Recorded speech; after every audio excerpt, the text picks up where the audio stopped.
Call of Cthulhu by H.P. Lovecraft. Of such great powers or beings, there may be conceivably a survival of a hugely remote period when consciousness was manifested, perhaps, in shapes and forms long since withdrawn before the tide of advancing humanity. Forms of which poetry and legend alone have caught a flying memory and called them gods, monsters, mythical beings of all sorts and kinds. Algernon Blackwood. 1. The horror in clay. The most merciful thing in the world, I think, is the inability of the human mind to correlate all its contents. We live on a placid island of ignorance, in the midst of black seas of infinity, and it was not meant that we should voyage far. The sciences, each straining in its own direction, have hitherto harmed us little. But some day the piecing together of disassociated knowledge will open up such terrifying vistas of reality, and of our frightful position therein, that we shall either go mad from the revelation, or flee from the light into the peace and safety of a new dark age. Theosophists have guessed at the awesome grandeur of the cosmic cycle, wherein our world and human race form transient incidents. They have hinted at strange survivals, in terms which would freeze the blood, if not masked by bland optimism. But it is not from them that there came the single glimpse of forbidden eons, which chills me when I think of it, and maddens me when I dream of it. That glimpse, like all dread glimpses of truth, flashed out from an accidental piecing together of separated things. In this case, an old newspaper item and the notes of a dead professor. I hope that no one else will accomplish this piecing out. Certainly, if I live, I shall never knowingly supply a link in so hideous a chain. I think that the professor, too, intended to keep silent regarding the part he knew, and that he would have destroyed his notes had not sudden death seized him. My knowledge of the thing began in the winter of 1926-27, with the death of my great-uncle, George Gamble Angle, Professor Emeritus of Semitic Languages in Brown University, Providence, Rhode Island. Professor Angle was widely known as an authority on ancient inscriptions, and had frequently been resorted to by the heads of prominent museums, so that his passing, at the age of 92, may be recalled by many. Locally, interest was intensified by the obscurity of the cause of death. The professor had been stricken whilst returning from the Newport boat, falling suddenly, as witnesses said, after having been jostled by a nautical-looking Negro who had come from one of the queer, dark courts on the precipitous hillside which formed a shortcut from the waterfront to the deceased's home in William Street. Physicians were unable to find any visible disorder, but concluded after perplexed debate that some obscure lesion of the heart, induced by the brisk ascent of so steep a hill by so elderly a man, was responsible for the end. At the time, I saw no reason to dissent from this dictum, but latterly I am inclined to wonder, and more than wonder. As my great-uncle's heir and executor, for he died a childless widower, I was expected to go over his papers with some thoroughness, and for that purpose moved his entire set of files and boxes to my quarters in Boston. Much of the material which I correlated will be later published by the American Archaeological Society. But there was one box which I found exceedingly puzzling, and which I felt much averse from showing to other eyes. It had been locked, and I did not find the key till it occurred to me to examine the personal ring which the professor carried in his pocket. Then, indeed, I succeeded in opening it, but when I did so seemed only to be confronted by a greater and more closely locked barrier. For what could be the meaning of the queer clay bas-relief and the disjointed jottings, ramblings, and cuttings which I found? Had my uncle, in his latter years, become credulous of the most superficial impostures?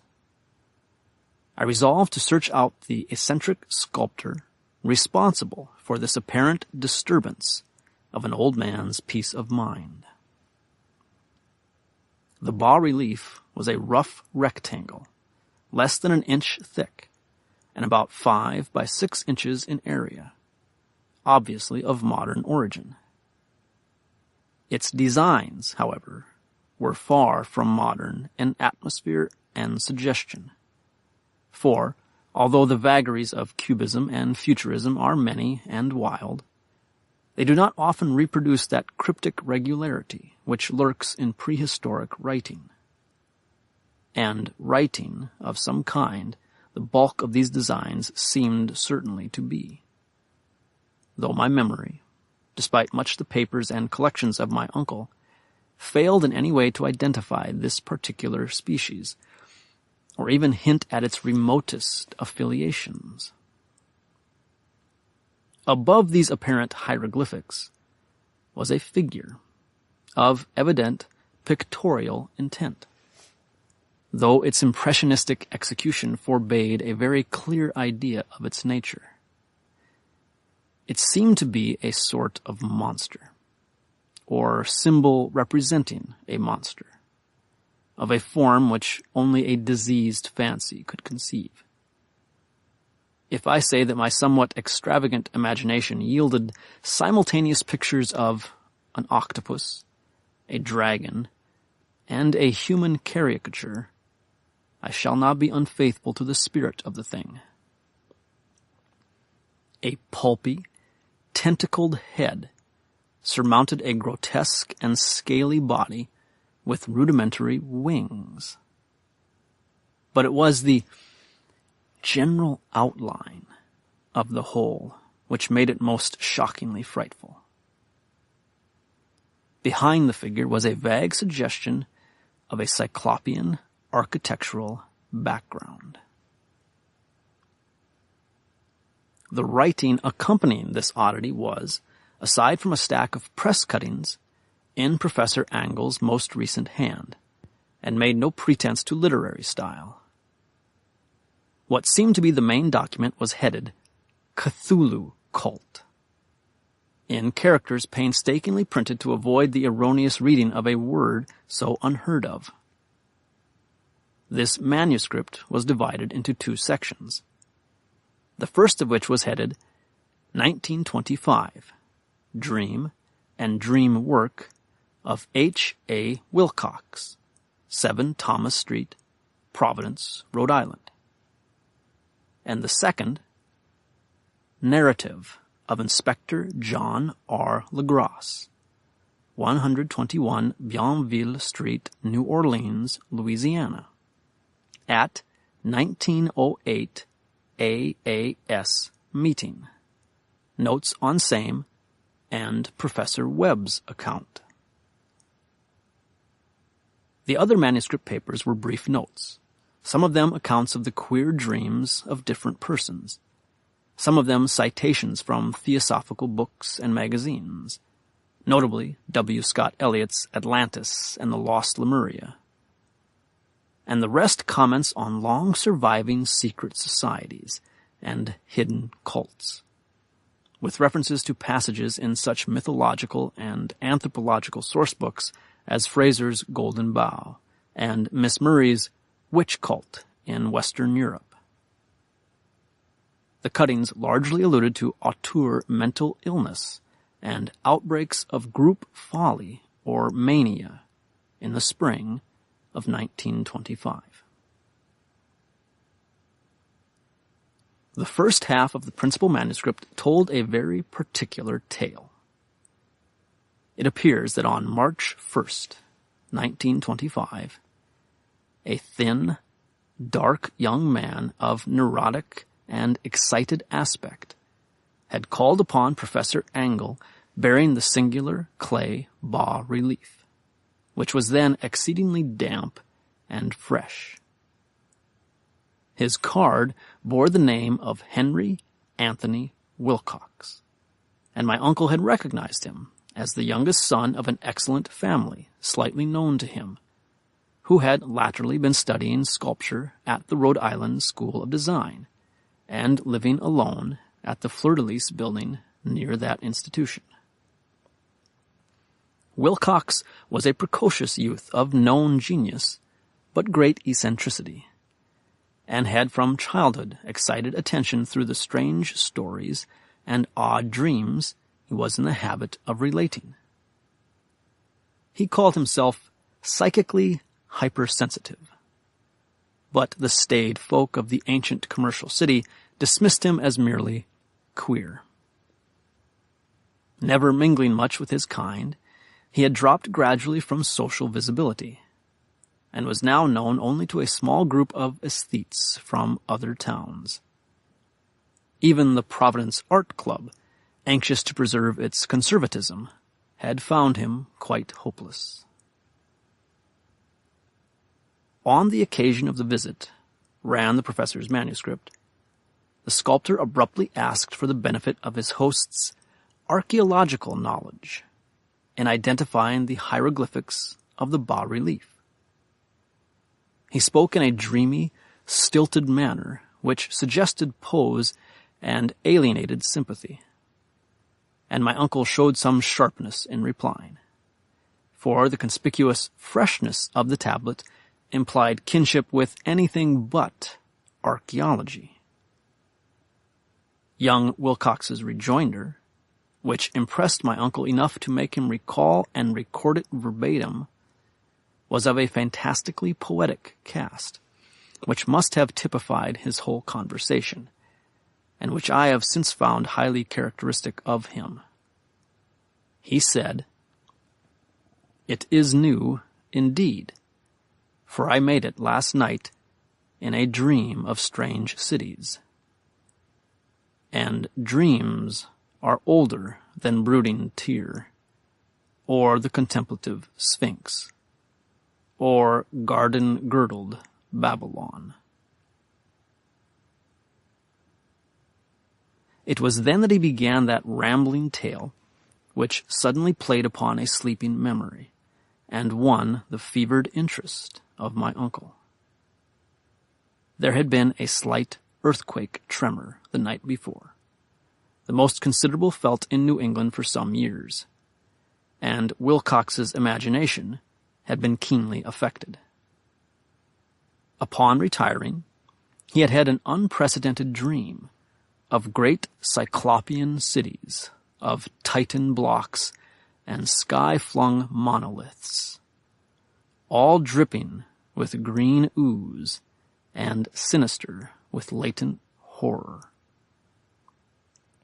Hieroglyphics had covered the walls and pillars, and from some undetermined point below had come a voice that was not a voice, a chaotic sensation which only fancy could transmute into sound, but which he attempted to render by the almost unpronounceable jumble of letters. Cthulhu, Phtagon. This verbal jumble was the key to the recollection which excited and disturbed Professor Angle. He questioned the sculptor with scientific minuteness, and studied with frantic intensity the bas-relief on which the youth had found himself working, chilled and clad only in his night clothes, when waking had stolen bewilderingly over him. My uncle blamed his old age, Wilcox afterwards said, for his slowness in recognizing both hieroglyphics and pictorial design.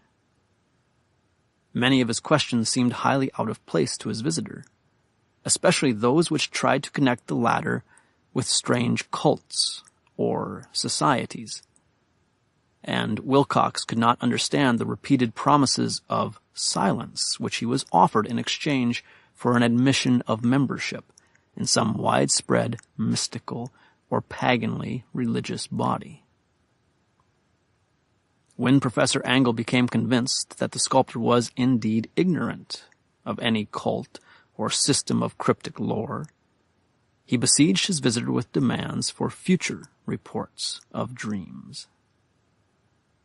This bore regular fruit, for after the first interview, the manuscript records daily calls of the young man, during which he related startling fragments of nocturnal imaginary, whose burden was always some terrible cyclopean vista of dark and dripping stone, with a subterrene voice or intelligence, shouting monotonously in enigmatical sense impacts, uninscribable save as gibberish. The two sounds frequently repeated are those rendered by the letters Cthulhu and Rulye. On March 23rd, the manuscript continued, Wilcox failed to appear, and inquiries at his quarters revealed that he had been stricken with an obscure sort of fever and taken to the home of his family in Waterman Street. He had cried out in the night, arousing several other artists in the building, and had manifested since then only alternations of unconsciousness and delirium. My uncle at once telephoned the family, and from that time forward kept close watch of the case, calling often at the Thayer Street office of Dr. Toby, whom he learned to be in charge. The youth's febrile mind, apparently, was dwelling on strange things, and the doctor shuddered now and then as he spoke of them. They included not only a repetition of what he had formerly dreamed, but touched wildly on a gigantic thing miles high, which walked or lumbered about. He at no time fully described this object, but occasional frantic words, as repeated by Dr. Toby, convinced the professor that it must be identical with the nameless monstrosity he had sought to depict in his dream sculpture. Reference to this object, the doctor added, was invariably a prelude to the young man's subsidence into lethargy. His temperature, oddly enough, was not greatly above normal, but the whole condition was otherwise such as to suggest true fever rather than mental disorder. On April 2nd, at about 3 p.m., every trace of Wilcox's malady suddenly ceased. He sat upright in bed, astonished to find himself at home, and completely ignorant of what had happened in dream or reality since the night of March 22nd. Pronounced well by his physician, he returned to his quarters in 3 days. But to Professor Angle, he was of no further assistance. All traces of strange dreaming had vanished with his recovery, and my uncle kept no record of his night thoughts after a week of pointless and irrelevant accounts of thoroughly usual visions. Here the first part of the manuscript ended, but references to certain of the scattered notes gave me much material for thought. So much, in fact, that only the ingrained skepticism then forming my philosophy can account for my continued distrust of the artist. The notes in question were those descriptive of the dreams of various persons, covering the same period as that in which young Wilcox had had his strange visitations. My uncle, it seems, had quickly instituted a prodigiously far-flung body of inquiries among nearly all the friends whom he could question without impertinence, asking for nightly reports of their dreams, and the dates of any notable visions for some time past. The reception of his request seems to have varied, but he must, at the very least, have received more responses than any ordinary man could have handled without a secretary. This original correspondence was not preserved, but his notes formed a thorough and really significant digest. Average people in society and business, New England's traditional salt of the earth, gave an almost completely negative result, though scattered cases of uneasy but formless nocturnal impressions appear here and there, always between March 23rd and April 2nd, the period of young Wilcox's delirium. Scientific men were little more affected, though 4 cases of vague description suggest fugitive glimpses of strange landscapes, and in one case there is mentioned a dread of something abnormal. It was from the artists and poets that the pertinent answers came, and I know that panic would have broken loose had they been able to compare notes.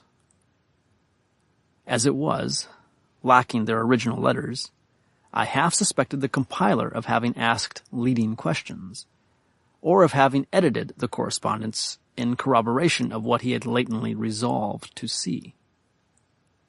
That is why I continued to feel that Wilcox, somehow cognizant of the old data which my uncle had possessed, had been imposing on the veteran scientist. These responses from aesthetes told a disturbing tale. From February 28th to April 2nd, a large proportion of them had dreamed very bizarre things, the intensity of the dreams being immeasurably the stronger during the period of the sculptor's delirium. Over a fourth of those who reported anything reported scenes and half sounds not unlike those which Wilcox had described. And some of the dreamers confessed acute fear of the gigantic, nameless thing visible toward the last. One case, which the note describes with emphasis, was very sad. The subject, a widely known architect with leanings toward theosophy and occultism, went violently insane on the date of young Wilcox's seizure, and expired several months later after incessant screamings to be saved from some escaped denizen of hell. Had my uncle referred to these cases by name instead of merely by number, I should have attempted some corroboration and personal investigation. But, as it was, I succeeded in tracing down only a few. All of these, however, bore out the notes in full. I have often wondered if all the objects of the professor's questioning felt as puzzled as did this fraction. It is well that no explanation shall ever reach them. The press cuttings, as I have intimated, touched on cases of panic, mania, and eccentricity during the given period. Professor Angle must have employed a cutting bureau, for the number of extracts was tremendous, and the sources scattered throughout the globe. Here was a nocturnal suicide in London, where a lone sleeper had leaped from a window after a shocking cry. Here, likewise, a rambling letter to the editor of a paper in South America, where a fanatic deduces a dire future from visions he has seen. A dispatch from California describes a theosophist colony as donning white robes en masse for some glorious fulfillment, which never arrives, whilst items from India speak guardedly of serious native unrest toward the end of March 22nd to the 23rd. The west of Ireland, too, is full of wild rumor and legendry, and a fantastic painter named Ardois Bonneau hangs a blasphemous dream landscape in the Paris Spring Salon of 1926.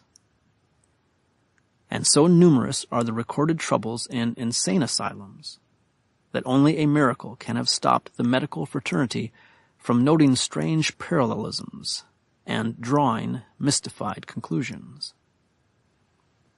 A weird bunch of cuttings, all told, and I can at this date scarcely envisage the callous rationalism with which I set them aside.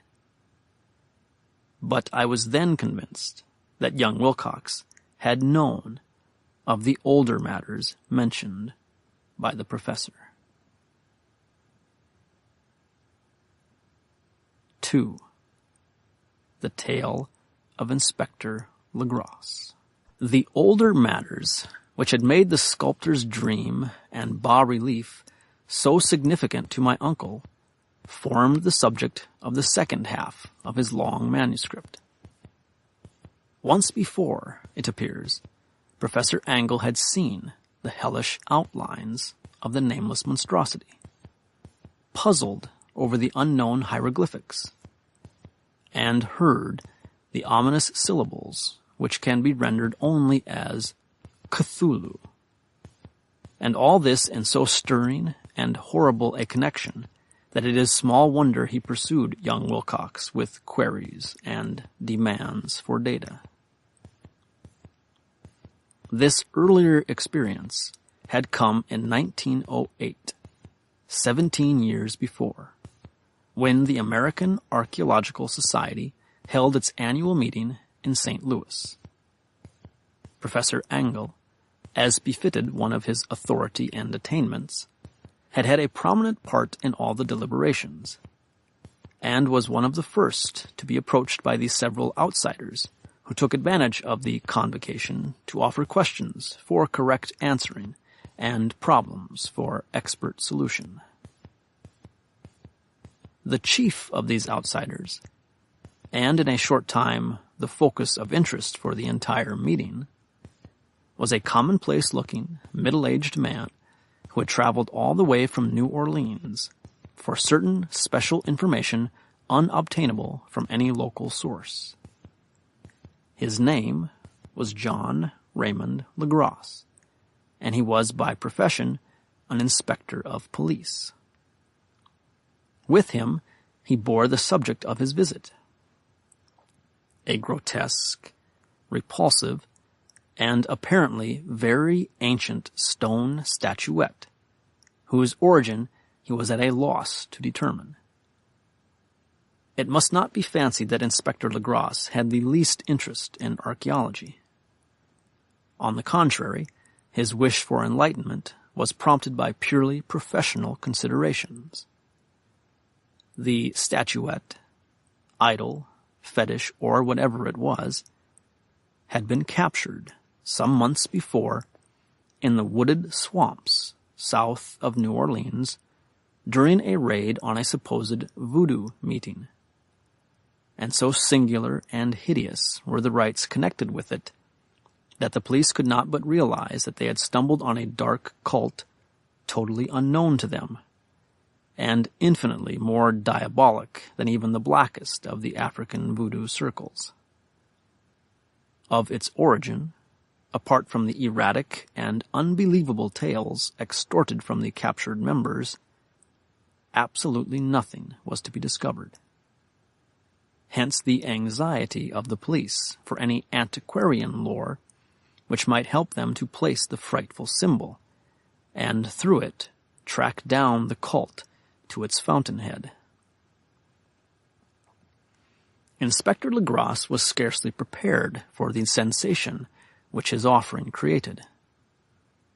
One sight of the thing had been enough to throw the assembled men of science into a state of tense excitement, and they lost no time in crowding around him to gaze at the diminutive figure, whose utter strangeness and air of genuinely abysmal antiquity hinted so potently at unopened and archaic vistas. No recognized school of sculpture had animated this terrible object. Yet centuries and even thousands of years seemed recorded in its dim and greenish surface of unplaceable stone.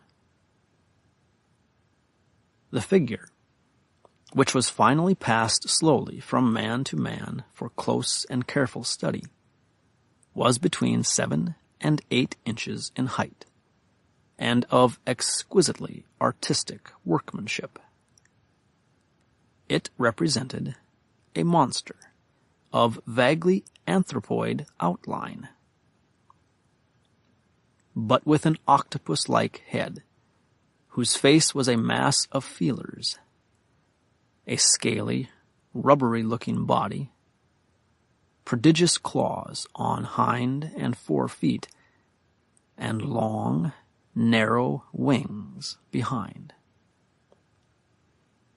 This thing, which seemed instinct with a fearsome and unnatural malignancy, was of a somewhat bloated corpulence, and squatted evilly on a rectangular block or pedestal covered with undecipherable characters. The tips of the wings touched the back edge of the block. The seat occupied the center, whilst the long, curved claws of the doubled-up, crouching hind legs gripped the front edge and extended a quarter of the way down toward the bottom of the pedestal. The cephalopod head was bent forward, so that the ends of the facial feelers brushed the backs of huge forepaws, which clasped the croucher's elevated knees. The aspect of the whole was abnormally lifelike, and the more subtly fearful because its source was so totally unknown. Its vast, awesome, and incalculable age was unmistakable. Yet not one link did it show with any known type of art belonging to civilization's youth, or, indeed, to any other time. Totally separate and apart, its very material was a mystery. For the soapy, greenish-black stone, with its golden or iridescent flecks and striations, resembled nothing familiar to geology or mineralogy. The characters along the base were equally baffling, and no member present, despite a representation of half the world's experts' learning in this field, could form the least notion of even their remotest linguistic kinship. They, like the subject and material, belong to something horribly remote and distinct from mankind as we know it. Something frightfully suggestive of old and unhallowed cycles of life in which our world and our conceptions have no part. And yet, as the members severally shook their heads and confessed defeat at the inspector's problem, there was one man in that gathering who suspected a touch of bizarre familiarity in the monstrous shape and writing, and who presently told with some diffidence of the odd trifle he knew. This person was the late William Channing Webb, professor of anthropology in Princeton University, and an explorer of no slight note. Professor Webb had been engaged 48 years before in a tour of Greenland and Iceland in search of some runic inscriptions, which he failed to unearth. And whilst high up on the West Greenland coast, had encountered a singular tribe or cult of degenerate Eskimo, whose religion, a curious form of devil worship, chilled him with its deliberate bloodthirstiness and repulsiveness. It was a faith of which other Eskimo knew little, and which they mentioned only with shudders, saying that it had come down from horribly ancient eons, before ever the world was made. Besides nameless rites and human sacrifices, there were certain queer hereditary rituals addressed to a supreme elder devil, or Tornasuk, and of this Professor Webb had taken a careful phonetic copy from an aged Angakok, or wizard priest, expressing the sounds in Roman letters as best he knew how. But just now of prime significance was the fetish which this cult had cherished, and around which they danced when the aurora leaped high over the ice cliffs. It was, the professor stated, a very crude bas-relief of stone, comprising a hideous picture and some cryptic writing. And so far as he could tell, it was a rough parallel in all essential features of the bestial thing now lying before the meeting. This data, received with suspense and astonishment by the assembled members, proved doubly exciting to Inspector Legrasse, and he began at once to ply his informant with questions. Having noted and copied an oral ritual among the swamp cult worshippers his men had arrested, he besought the professor to remember as best he might the syllables taken down amongst the diabolist Eskimo. There then followed an exhaustive comparison of details, and a moment of really awed silence, when both detective and scientist agreed on the virtual identity of the phrase common to two hellish rituals so many worlds of distance apart. What, in substance, both the Eskimo wizards and the Louisiana swamp priests had chanted to their kindred idols was something very like this, the word divisions being guessed at from traditional breaks in the phrase as chanted aloud. Flungui, Mlunknaf, Cthulhu, Hrulye, Wagna Nakal, Ftagen. Legrasse had 1 point in advance of Professor Webb, for several among his mongrel prisoners had repeated to him what older celebrants had told them the words meant. This text, as given, ran something like this. In his house at Rolye, dead Cthulhu waits, dreaming. And now, in response to a general and urgent demand, Inspector Legrasse related as fully as possible his experience with the swamp worshippers, telling a story to which I could see my uncle attached profound significance. It savored of the wildest dreams of myth-maker and theosophist, and disclosed an astonishing degree of cosmic imagination among such half-castes and pariahs as might be least expected to possess it. On November 1st, 1907, there had come to the New Orleans police a frantic summons from the swamp and lagoon country to the south. The squatters there, mostly primitive but good-natured descendants of Lafitte's men, were in the grip of stark terror from an unknown thing which had stolen upon them in the night. It was voodoo, apparently, but voodoo of a more terrible sort than they had ever known, and some of their women and children had disappeared since the malevolent tom-tom had begun its incessant beating far within the black, haunted woods where no dweller ventured.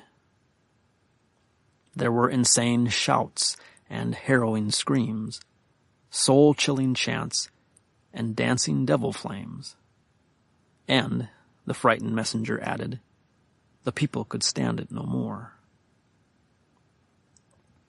So a body of 20 police, filling 2 carriages and an automobile, had set out in the late afternoon with the shivering squatter as a guide. At the end of the passable road they alighted, and for miles splashed on in silence through the terrible cypress woods where day never came. Ugly roots and malignant hanging nooses of Spanish moss beset them, and now and then a pile of dank stones or fragment of a rotting wall, intensified by its hint of morbid habitation, a depression which every malformed tree and every fungus islet combined to create. At length the squatter settlement, a miserable huddle of huts, hove in sight, and hysterical dwellers ran out to cluster around the group of bobbing lanterns. The muffled beat of tom-toms was now faintly audible far, far ahead, and a curdling shriek came at infrequent intervals when the wind shifted. A reddish glare, too, seemed to filter through pale undergrowth beyond the endless avenue of forest night. Reluctant even to be left alone again, each one of the cowed squatters refused point-blank to advance another inch toward the scene of unholy worship. So Inspector Legrasse and his 19 colleagues plunged on unguided into black arcades of horror that none of them had ever trod before. The region now entered by the police was one of traditionally evil repute, substantially unknown and untraversed by white men. There were legends of a hidden lake, unglimpsed by mortal sight, in which dwelt a huge, formless, white, polypus thing with luminous eyes. And squatters whispered that bat-winged devils flew up out of caverns in inner earth to worship it at midnight.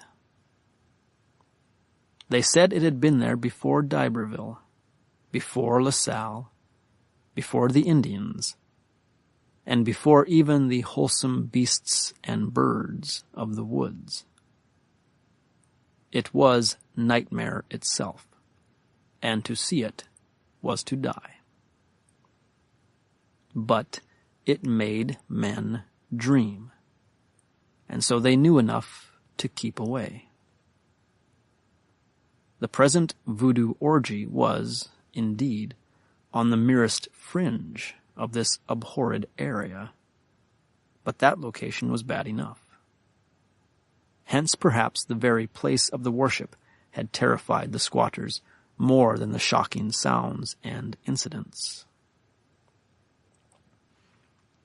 Only poetry or madness could do justice to the noises heard by Legrasse's men as they plowed on through the black morass toward the red glare and muffled tom-toms. There are vocal qualities peculiar to men, and vocal qualities peculiar to beasts. and it is terrible to hear the one when the source should yield the other. Animal fury and orgiastic license here whipped themselves to demoniac heights by howls and squawking ecstasies that tore and reverberated through those nighted woods like pestilential tempests from the gulfs of hell. Now and then the less organized ululation would cease, and from what seemed a well-drilled chorus of hoarse voices would rise and sing-song chant that hideous phrase or ritual. Fnigui mngtnaf Cthulhu rulye wagnagl ftagen. Then the men, having reached a spot where the trees were thinner, came suddenly in sight of the spectacle itself. 4 of them reeled, 1 fainted, and 2 were shaken into a frantic cry, which the mad cacophony of the orgy fortunately deadened. Legrasse dashed swamp water on the face of the fainting man, and all stood trembling and nearly hypnotized with horror. In a natural glade of the swamp stood a grassy island of perhaps an acre's extent, clear of trees and tolerably dry. On this now leaped and twisted a more indescribable horde of human abnormality than any but a Sim or a Angarola could paint. Void of clothing, this hybrid spawn were braying, bellowing, and wreathing about a monstrous ring-shaped bonfire, in the center of which, revealed by occasional rifts in the curtain of flame, stood a great granite monolith some 8 feet in height, on top of which, incongruous in its diminutiveness, rested the noxious carven statuette.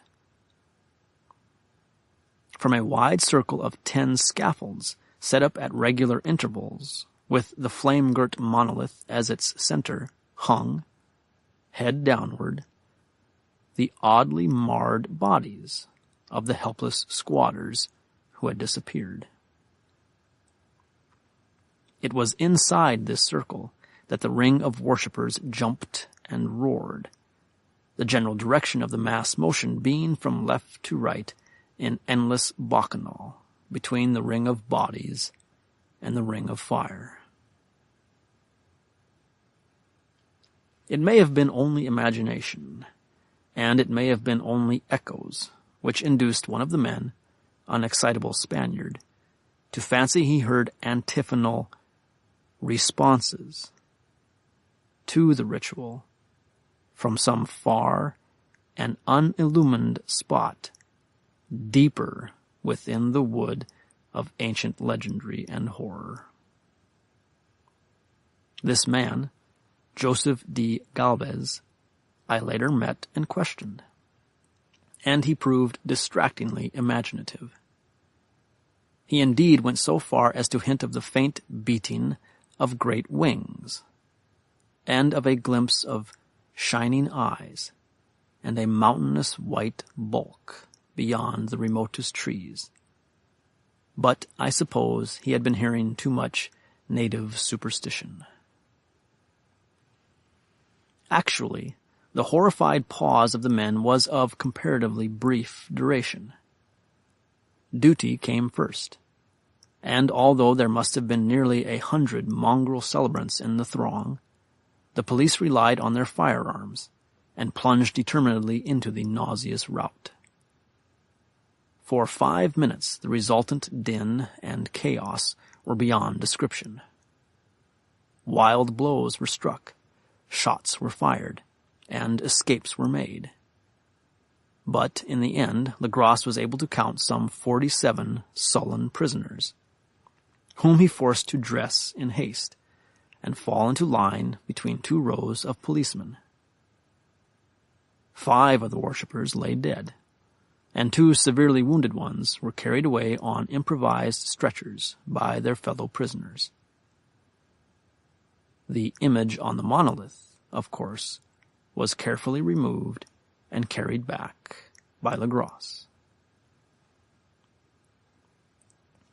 Examined at headquarters after a trip of intense strain and weariness, the prisoners all proved to be men of a very low, mixed-blooded, and mentally aberrant type. Most were seamen, and a sprinkling of Negroes and mulattoes, largely West Indians or Brava Portuguese from the Cape Verde Islands, gave a coloring of voodooism to the heterogeneous cult. But before many questions were asked, it became manifest that something far deeper and older than Negro fetishism was involved. Degraded and ignorant as they were, the creatures held with surprising consistency to the central idea of their loathsome faith. They worshipped, so they said, the great old ones, who lived ages before there were any men, and who came to the young world out of the sky. Those old ones were gone now, inside the earth and under the sea. But their dead bodies had told their secrets in dreams to the first men, who formed a cult which had never died.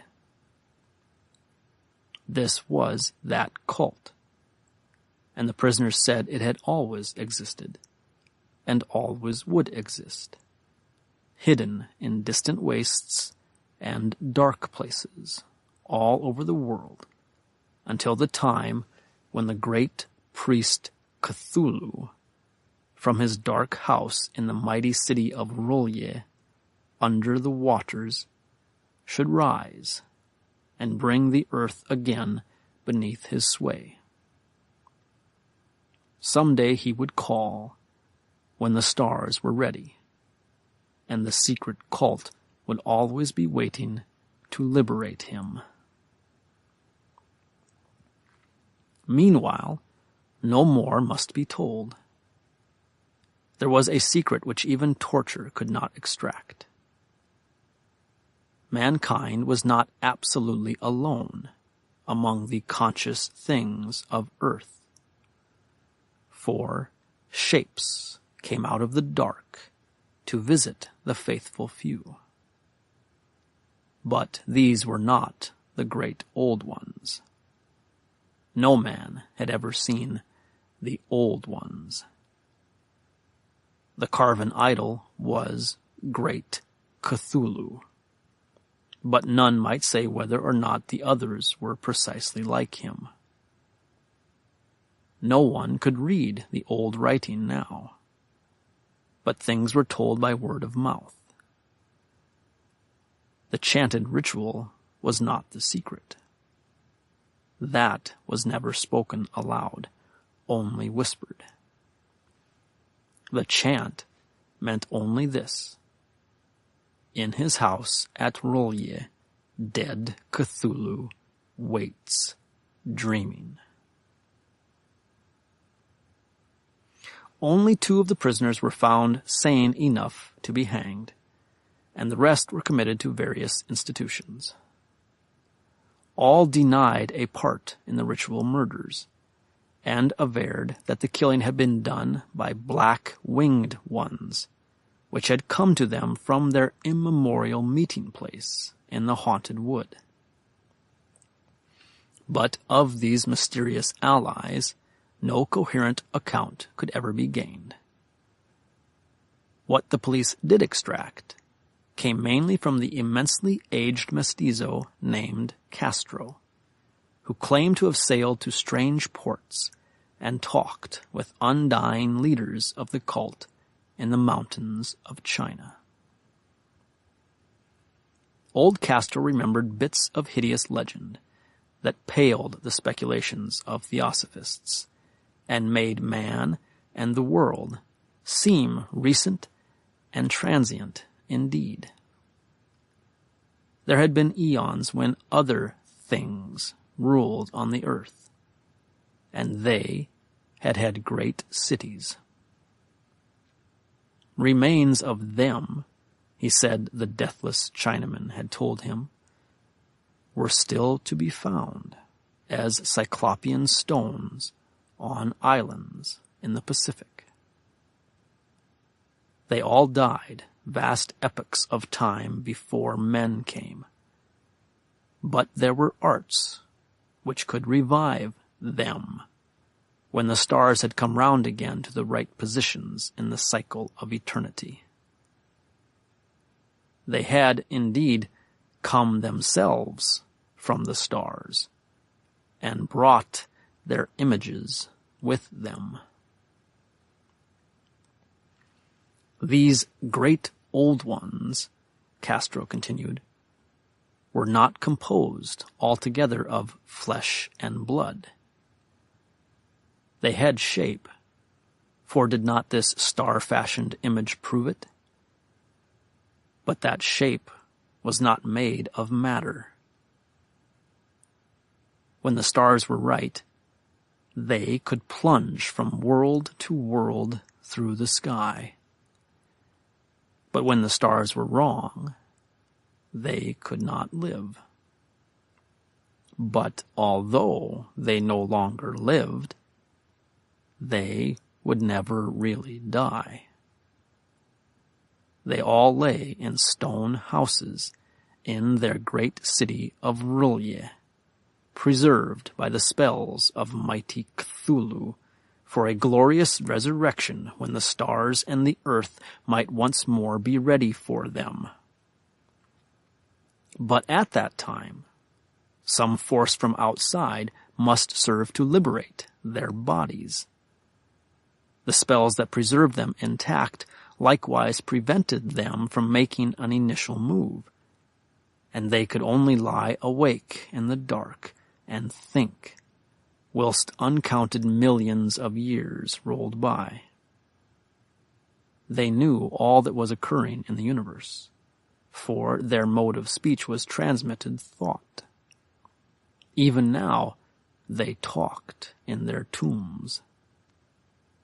When, after infinities of chaos, the first men came, the great old ones spoke to the sensitive among them by molding their dreams. For only thus could their language reach the fleshly minds of mammals. Then, whispered Castro, those first men formed the cult around tall idols which the great ones showed them. Idols brought in dim eras from dark stars. That cult would never die till the stars came right again, and the secret priests would take great Cthulhu from his tomb to revive his subjects and resume his rule of earth. The time would be easy to know, for then mankind would have become as the great old ones, free and wild and beyond good and evil, with laws and morals thrown aside, and all men shouting and killing and reveling in joy. Then the liberated old ones would teach them new ways to shout and kill and revel and enjoy themselves, and all the earth would flame with a holocaust of ecstasy and freedom. Meanwhile, the cult, by appropriate rites, must keep alive the memory of those ancient ways and shadow forth the prophecy of their return. In the elder time, chosen men had talked with the entombed old ones in dreams. But then something happened. The great stone city Rulye, with its monoliths and sepulchres, had sunk beneath the waves, and the deep waters, full of the one primal mystery through which not even thought can pass, had cut off the spectral intercourse. But memory never died, and the high priests said that the city would rise again when the stars were right. Then came out of the earth the black spirits of earth, moldy and shadowy, and full of dim rumors picked up in caverns beneath forgotten sea bottoms. But of them old Castro dared not speak much. He cut himself off hurriedly, and no amount of persuasion or subtlety could elicit more in this direction. The size of the old ones, too, he curiously declined to mention. Of the cult, he said that he thought the center lay amid the pathless desert of Arabia, where Iram, the city of pillars, dreams hidden and untouched. It was not allied to the European witch cult, and was virtually unknown beyond its members. No book had ever really hinted of it, though the deathless Chinaman said that there were double meanings in the Necronomicon of the mad Arab Abdul al-Hazred, which the initiated might read as they chose, especially the much-discussed couplet, "That is not dead which can eternal lie, and with strange eons even death may die." Legrasse, deeply impressed and not a little bewildered, had inquired in vain concerning the historic affiliations of the cult. Castro apparently had told the truth when he said that it was wholly secret. The authorities at Tulane University could shed no light upon either cult or image, and now the detective had come to the highest authorities in the country and met with no more than the Greenland tale of Professor Webb. The feverish interest aroused at the meeting by Legrasse's tale, corroborated as it was by the statuette, is echoed in the subsequent correspondence of those who attended, although scant mention occurs in the formal publications of the Society. Caution is the first care of those accustomed to face occasional charlatanry and imposture. Legrasse, for some time, lent the image to Professor Webb, but at the latter's death it was returned to him and remains in his possession, where I viewed it not long ago. It is truly a terrible thing, and unmistakably akin to the dream sculpture of young Wilcox. That my uncle was excited by the tale of the sculptor I did not wonder, for what thoughts must arise upon hearing, after a knowledge of what Legrasse had learned of the cult, of a sensitive young man who had dreamed not only the figure and exact hieroglyphics of the swamp-found image and the Greenland devil tablet, but had come in his dreams upon at least 3 of the precise words of the formula, uttered alike by Eskimo diabolists and mongrel Louisianans. Professor Engel's instant start on an investigation of the utmost thoroughness was eminently natural, though privately I suspected young Wilcox of having heard of the cult in some indirect way, and of having invented a series of dreams to heighten and continue the mystery at my uncle's expense. The dream narratives and cuttings collected by the professor were, of course, strong corroboration, but the rationalism of my mind and the extravagance of the whole subject led me to adopt what I thought the most sensible conclusion. So, after thoroughly studying the manuscript again, and correlating the theosophical and anthropological notes with the cult narrative of Legrasse, I made a trip to Providence to see the sculptor and give him the rebuke I thought proper for so boldly imposing upon a learned an aged man. Wilcox still lived alone in the Fleur-de-Lis building in Thomas Street, a hideous Victorian imitation of 17th century Breton architecture, which flaunts its stuccoed front amidst the lovely colonial houses on the ancient hill, and under the very shadow of the finest Georgian steeple in America. I found him at work in his rooms, and at once conceded from the specimens scattered about that his genius is indeed profound and authentic. He will, I believe, sometime be heard from as one of the great decadents, for he has crystallized in clay and will one day mirror in marble those nightmares and fantasies which Arthur Machen evokes in prose, and Clark Ashton Smith makes visible in verse and in painting. Dark, frail, and somewhat unkempt in aspect, he turned languidly at my knock and asked me my business without rising. When I told him who I was, he displayed some interest, for my uncle had excited his curiosity in probing his strange dreams, yet had never explained the reason for his study. I did not enlarge his knowledge in this regard, but sought with some subtlety to draw him out. In a short time, I became convinced of his absolute sincerity, for he spoke of the dreams in a manner none could mistake.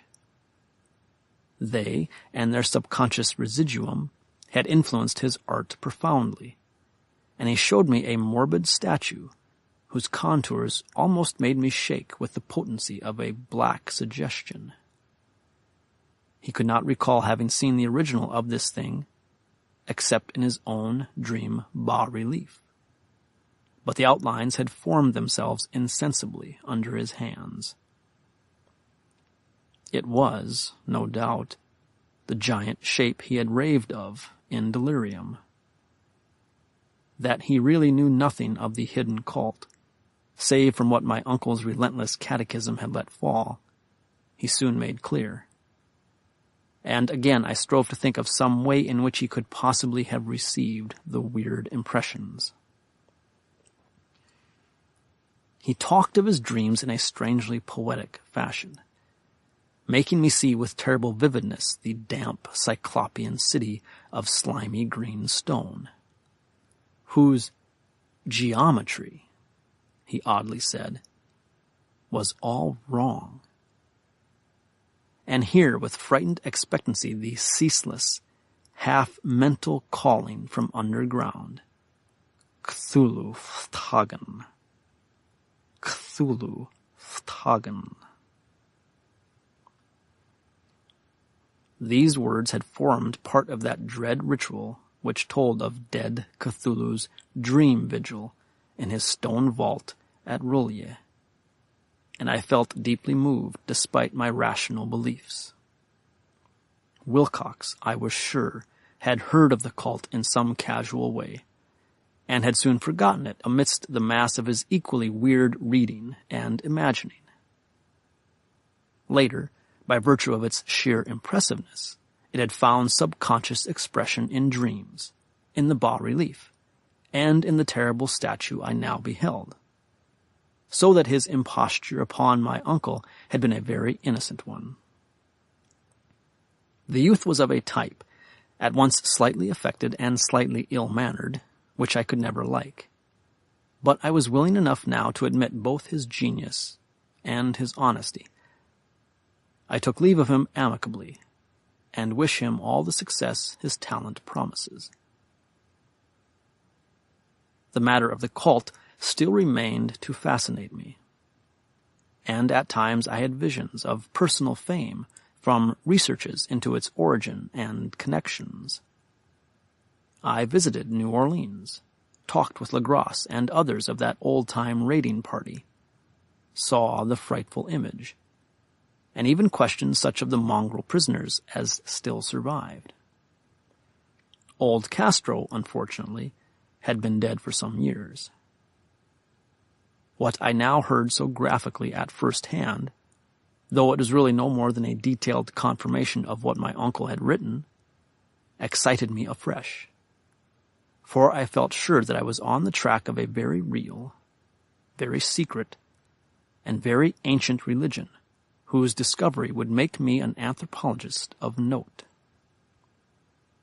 My attitude was still one of absolute materialism, as I wish it still were, and I discounted with almost inexplicable perversity the coincidence of the dream notes and odd cuttings collected by Professor Angle. One thing I began to suspect, and which I now fear I know, is that my uncle's death was far from natural. He fell on a narrow hill street leading up from an ancient waterfront swarming with foreign mongrels, after a careless push from a Negro sailor. I did not forget the mixed blood and marine pursuits of the cult members in Louisiana, and would not be surprised to learn of secret methods and rites and beliefs. Legrasse and his men, it is true, have been let alone. But in Norway, a certain seaman who saw things is dead. Might not the deeper inquiries of my uncle, after encountering the sculptor's data, have come to sinister ears? I think Professor Angle died because he knew too much, or because he was likely to learn too much. Whether I shall go as he did remains to be seen, for I have learned much now. 3. The madness from the sea. If heaven ever wishes to grant me a boon, it will be the total effacing of the results of a mere chance which fixed my eye on a certain stray piece of shelf paper.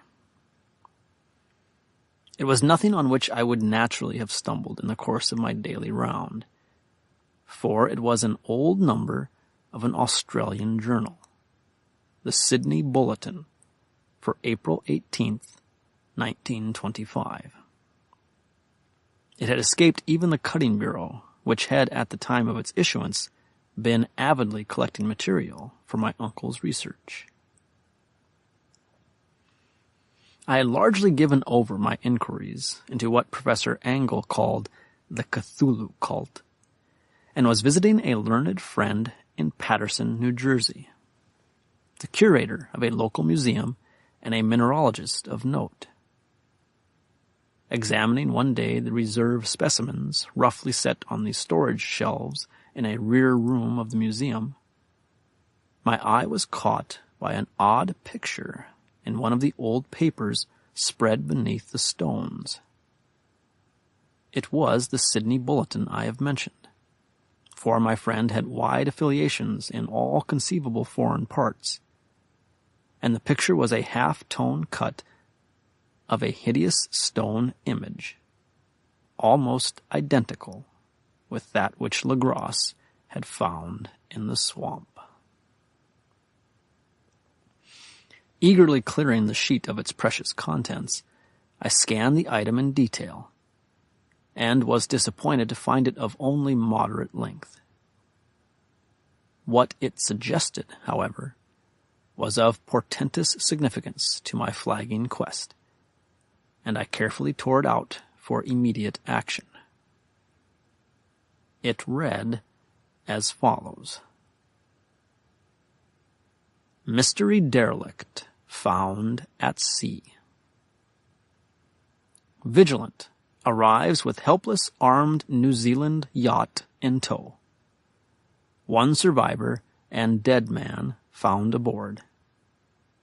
Tale of desperate battle and deaths at sea. Rescued seaman refuses particulars of strange experience. Odd idol found in his possession. Inquiry to follow. The Morrison Company's freighter Vigilant bound from Valparaiso, arrived this morning at its wharf in Darling Harbor, having in tow the battled and disabled, but heavily armed steam yacht Alert of Dunedin, New Zealand, which was sighted April 12th in south latitude 34 degrees 21 minutes, west longitude 152 degrees 17 minutes, with 1 living and 1 dead man aboard. The Vigilant left Valparaiso March 25th, and on April 2nd was driven considerably south of her course by exceptionally heavy storms and monster waves. On April 12th, the derelict was sighted, and though apparently deserted, was found upon boarding to contain 1 survivor in a half-delirious condition, and 1 man who had evidently been dead for more than a week.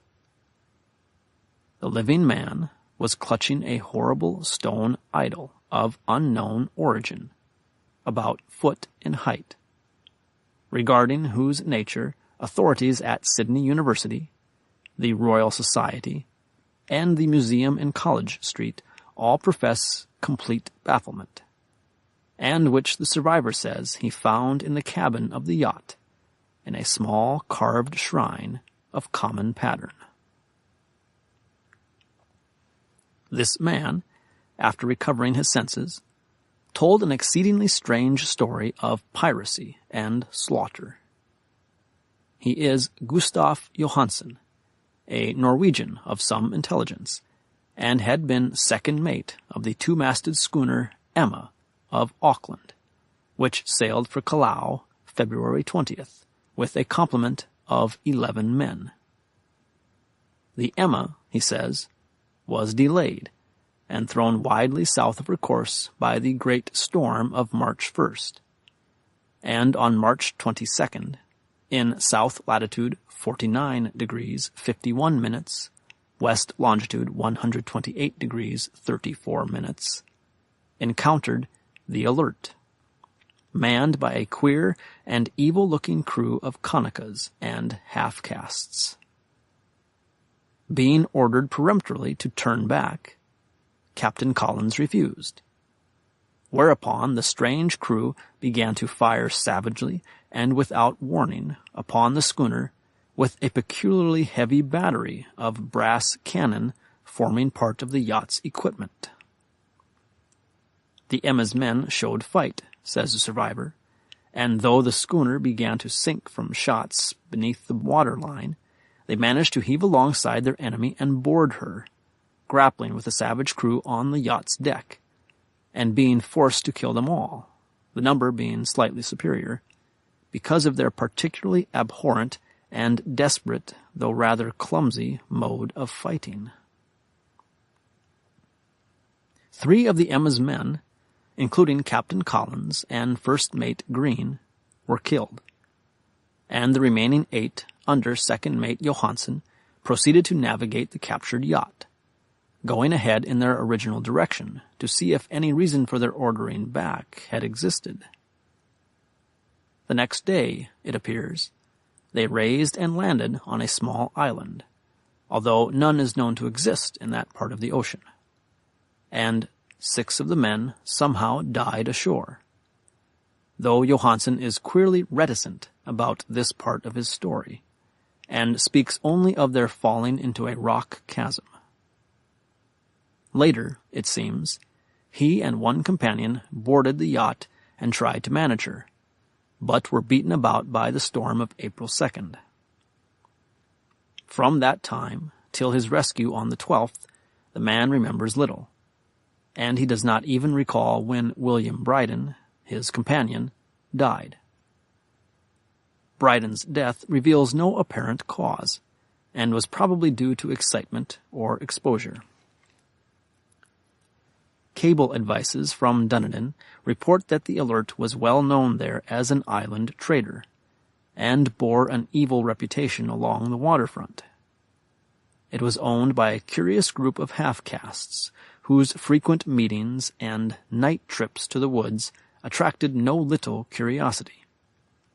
and it had set sail in great haste just after the storm and earth tremors of March 1st. Our Auckland correspondent gives the Emma and her crew an excellent reputation, and Johansen is described as a sober and worthy man. The Admiralty will institute an inquiry on the whole matter beginning tomorrow, at which every effort will be made to induce Johansen to speak more freely than he has done hitherto. This was all, together with the picture of the hellish image. But what a train of ideas it started in my mind. Here were new treasuries of data on the Cthulhu cult, and evidence that it had strange interests at sea as well as on land. What motive prompted the hybrid crew to order back the Emma as they sailed about with their hideous idol? What was the unknown island on which 6 of the Emma's crew had died, and about which the mate Johansen was so secretive? What had the Vice Admiralty's investigation brought out? And what was known of the noxious cult in Dunedin? And most marvelous of all, what deep and more than natural linkage of dates was this which gave a malign and now undeniable significance to the various turns of events so carefully noted by my uncle? March 1st, or February 28th, according to the international dateline, the earthquake and storm had come. From Dunedin, the Alert and her noisome crew had darted eagerly forth as if imperiously summoned. And on the other side of the earth, poets and artists had begun to dream of a strange, dank, cyclopean city, whilst a young sculptor had molded in his sleep the form of the dreaded Cthulhu. March 23rd, the crew of the Emma landed on an unknown island and left 6 men dead. And on that date, the dreams of sensitive men assumed a heightened vividness and darkened with dread of a giant monster's malign pursuit, whilst an architect had gone mad and a sculptor had lapsed suddenly into delirium. And what of this storm of April 2nd, the date on which all dreams of the dank city ceased, and Wilcox emerged unharmed from the bondage of strange fever? What of all this, and of those hints of old Castro about the sunken, star-born old ones and their coming reign, their faithful cult, and their mastery of dreams? Was I tottering on the brink of cosmic horrors beyond man's power to bear? If so, they must be horrors of the mind alone, for in some way the 2nd of April had put a stop to whatever monstrous menace had begun its siege of mankind's soul. That evening, after a day of hurried cabling and arranging, I bade my host adieu and took a train for San Francisco. In less than a month I was in Dunedin, where, however, I found that little was known of the strange cult members who had lingered in the old sea taverns. Waterfront scum was far too common for special mention, though there was vague talk about one inland trip these mongrels had made, during which faint drumming and red flame were noted on the distant hills. In Auckland, I learned that Johansen had returned with yellow hair turned white, after a perfunctory and inconclusive questioning at Sydney, and had thereafter sold his cottage in West Street and sailed with his wife to his old home in Oslo. Of his stirring experience, he would tell his friends no more than he had told the Admiralty officials, and all they could do was to give me his Oslo address. After that, I went to Sydney and talked profitlessly with seamen and members of the Vice Admiralty Court. I saw the Alert, now sold and in commercial use, at Circular Quay in Sydney Cove, but gained nothing from its non-committal bulk. The crouching image, with its cuttlefish head, dragon body, scaly wings, and hieroglyphed pedestal, was preserved in the museum at Hyde Park, and I studied it long and well, finding it a thing of balefully exquisite workmanship, and with the same utter mystery, terrible antiquity, and unearthly strangeness of material, which I had noted in Legrasse's smaller specimen. Geologists, the curator told me, had found it a monstrous puzzle, for they vowed that the world held no rock like it. Then I thought with a shudder of what old Castro had told Legrasse about the old ones. They had come from the stars, and had brought their images with them. Shaken with such a mental revolution as I had never before known, I now resolved to visit Mate Johansen in Oslo. Sailing for London, I re-embarked at once for the Norwegian capital, and one autumn day landed at the trim wharves in the shadow of the Egeberg. Johansen's address, I discovered, lay in the old town of King Harald Hardrada, which kept alive the name of Oslo during all the centuries that the greater city masqueraded as Christiana. I made the brief trip by taxicab, and knocked with palpitant heart at the door of a neat and ancient building with plastered front. A sad-faced woman in black answered my summons, and I was stung in disappointment when she told me in halting English that Gustav Johansen was no more. He had not long survived his return, said his wife, for the doings at sea in 1925 had broken him.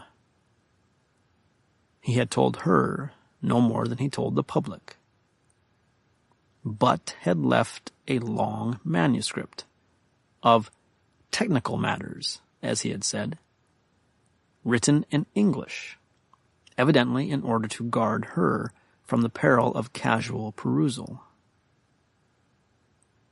During a walk round a narrow lane near the Gothenburg dock, a bundle of papers falling from an attic window had knocked him down. 2 Lascar sailors at once helped him to his feet, but before the ambulance could reach him, he was dead. Physicians found no adequate cause of his end, and laid it to heart trouble and a weakened constitution.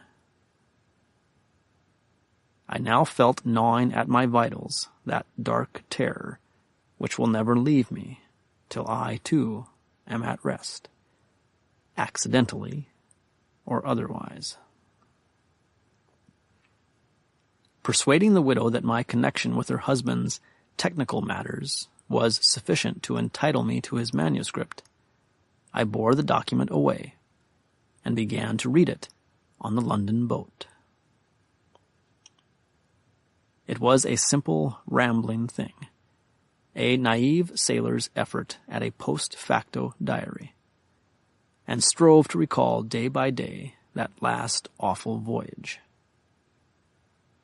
I cannot attempt to transcribe it verbatim in all its cloudiness and redundance, but I will tell its gist enough to show why the sound the water against the vessel's sides became so unendurable to me that I stopped my ears with cotton.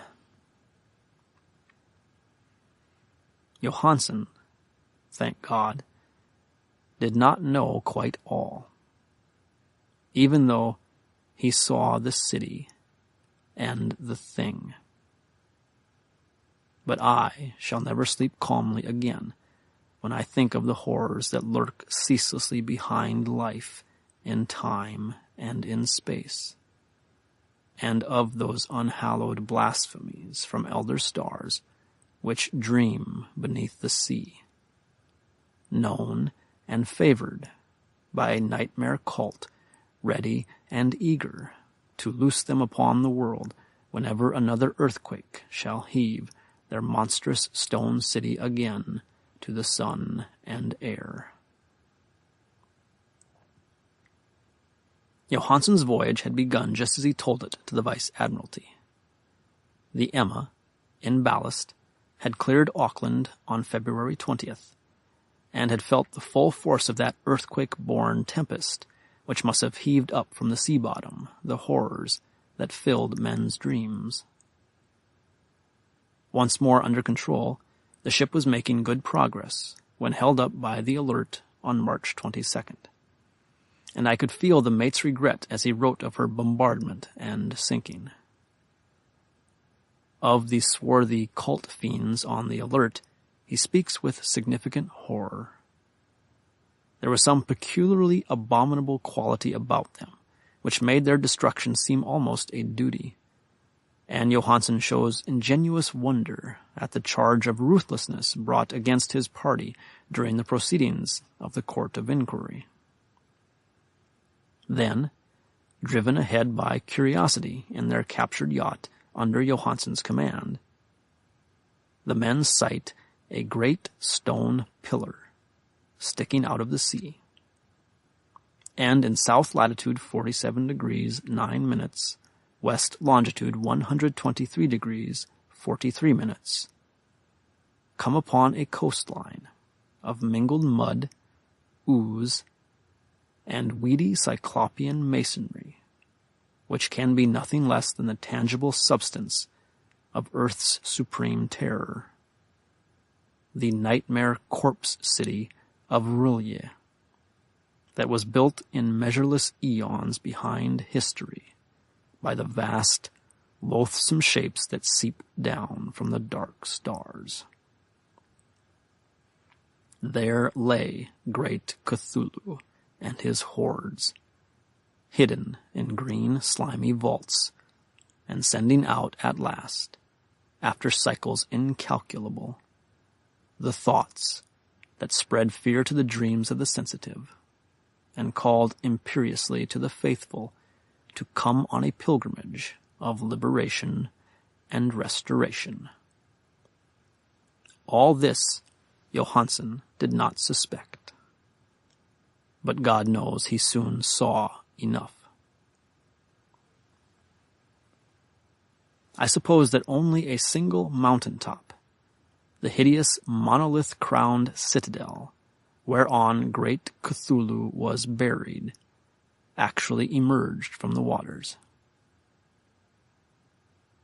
When I think of the extent of all that may be brooding down there, I almost wish to kill myself forthwith. Johansen and his men were awed by the cosmic majesty of this dripping Babylon of elder daemons, and must have guessed without guidance that it was nothing of this or of any sane planet. Awe at the unbelievable size of the greenish stone blocks, at the dizzying height of the great carven monolith, and at the stupefying identity of the colossal statues and bas-reliefs, with the queer image found in the shrine on the Alert, is poignantly visible in every line of the mate's frightened description. Without knowing what futurism is like, Johansen achieved something very close to it when he spoke of the city. For instead of describing any definite structure or building, he dwells only on broad impressions of vast angles and stone surfaces. Surfaces too great to belong to anything right or proper for this earth, and impious with horrible images and hieroglyphs. I mention his talk about angles because it suggests something Wilcox had told me of his awful dreams. He said that the geometry of the dream place he saw was abnormal, non-Euclidean, and loathsomely redolent of spheres and dimensions apart from ours. Now an unlettered seaman felt the same thing whilst gazing at the terrible reality. Johansen and his men landed at a sloping mud bank on this monstrous acropolis, and clambered slipperily up over Titan, oozy blocks which could have been no mortal staircase. The very sun of heaven seemed distorted when viewed through the polarizing miasma welling out from this sea-soaked perversion, and twisted menace and suspense lurked leeringly in those crazily elusive angles of carven rock, where a second glance showed concavity, after the first showed convexity. Something very like fright had come over all the explorers before anything more definite than rock and ooze and weed was seen. Each would have fled had he not feared the scorn of the others, and it was only half-heartedly that they searched, vainly as it proved, for some portable souvenir to bear away.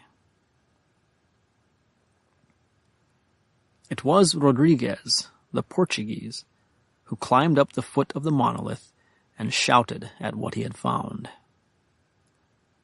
The rest followed him, and looked curiously at the immense carved door, with the now familiar squid dragon bas-relief. It was, Johansen said, like a great barn door. And they all felt that it was a door because of the ornate lintel, threshold, and jambs around it, though they could not decide whether it lay flat like a trap-door or slantwise like an outside cellar door. As Wilcox would have said, the geometry of the place was all wrong. One could not be sure that the sea and the ground were horizontal. Hence the relative position of everything else seemed phantasmally variable. Bryden pushed at the stone in several places without result. Then Donovan felt over it delicately around the edge, pressing each point separately as he went. He climbed interminably along the grotesque stone molding. That is, one would call it climbing if the thing was not after all horizontal. And the men wondered how any door in the universe could be so vast. Then, very softly and slowly, the acre-great lintel began to give inward at the top, and they saw that it was balanced. Donovan slid or somehow propelled himself down or along the jamb and rejoined his fellows, and everyone watched the queer recession of the monstrously carven portal. In this fantasy of prismatic distortion, it moved anomalously in a diagonal way, so that all the rules of matter and perspective seemed upset. The aperture was black with a darkness almost material.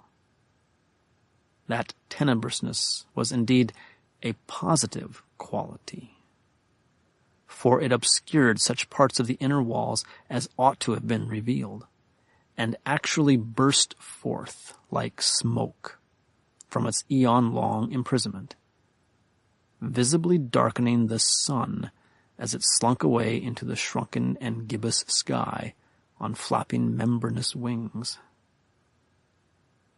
The odor rising from the newly opened depths was intolerable, and at length the quick-eared Hawkins thought he heard a nasty, slopping sound down there.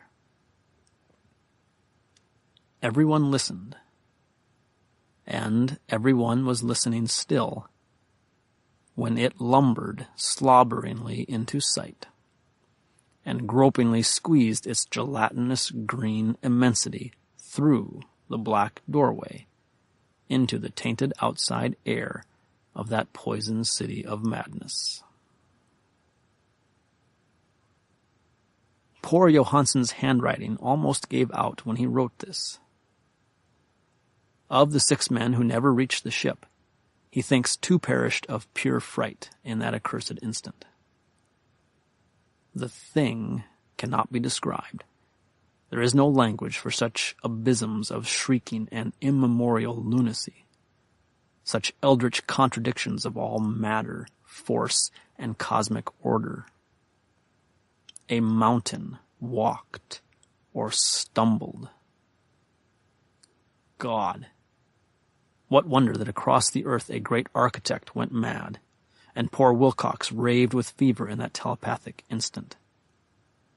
The thing of the idols, the green, sticky spawn of the stars, had awaked to claim his own. The stars were right again, and what an age-old cult had failed to do by design, a band of innocent sailors had done by accident. After vigintillions of years, great Cthulhu was loose again, and ravening for delight. 3 men were swept up by the flabby claws before anybody turned. God rest them, if there be any rest in the universe. They were Donovan, Guerrera, and Angstrom. Parker slipped as the other 3 were plunging frenziedly over endless vistas of green-crusted rock to the boat, and Johansen swears he was swallowed up by an angle of masonry which shouldn't have been there, an angle which was acute, but behaved as if it were obtuse. So only Bryden and Johansen reached the boat, and pulled desperately for the Alert as the mountainous monstrosity flopped down the slimy stones and hesitated, floundering at the edge of the water. Steam had not been suffered to go down entirely, despite the departure of all hands for the shore, and it was the work of only a few moments of feverish rushing up and down between wheel and engines to get the Alert under way. Slowly, amidst the distorted horrors of that indescribable scene, she began to churn the lethal waters, whilst on the masonry of that charnel shore that was not of earth, the Titan thing from the stars slavered and gibbered like Polypheme cursing the fleeing ship of Odysseus. Then, bolder than the storied Cyclops, great Cthulhu slid greasily into the water and began to pursue with vast wave-raising strokes of cosmic potency. Bryden looked back and went mad, laughing shrilly as he kept on laughing at intervals, till death found him one night in the cabin, whilst Johansen was wandering deliriously.